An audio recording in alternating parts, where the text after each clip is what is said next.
کراچی کی فیکٹری میں زہریلی گیس کے اخراج سے 29 خواتین اور بچے بے ہوش۔ ڈاکس پولیس تھانے کے اہلکاروں نے ابتدائی تحقیقاتی رپورٹ کا حوالہ دیتے ہوئے کہا کہ ویسٹ وارف میں واقع فشریز میں ایک نجی سی فوڈ کمپنی کا پائپ لیک ہونے سے امونیا گیس کا اخراج شروع ہوا، جس کی وجہ سے 29 خواتین اور بچے بے ہوش ہو گئے۔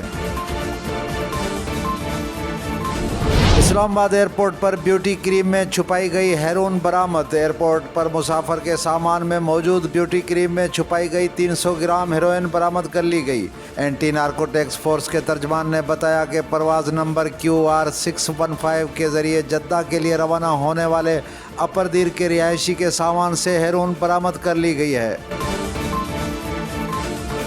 اٹک جیل کے عملے سے ہاتھا پائی، چیئرمین PTI کے 2 وکلاء کے خلاف مقدمہ درج۔ مقدمہ تھانہ سٹی اٹک میں ڈپٹی سپرنٹنڈنٹ افضال احمد بڑائچ کی مدعیت میں درج کیا گیا۔ FIR نمبر 556 میں سنگین دھمکیوں سمیت دیگر دفعات بھی شامل ہیں۔ ڈاکٹر طاہر القادری کا سیاست چھوڑنے کا اعلان۔ ڈاکٹر طاہر القادری نے پاکستانی سیاست سے علیحدگی کا اعلان کر دیا۔ لندن میں پریس کانفرنس کرتے ہوئے انہوں نے اپنے سیاسی مستقبل کے حوالے سے اظہار خیال کیا۔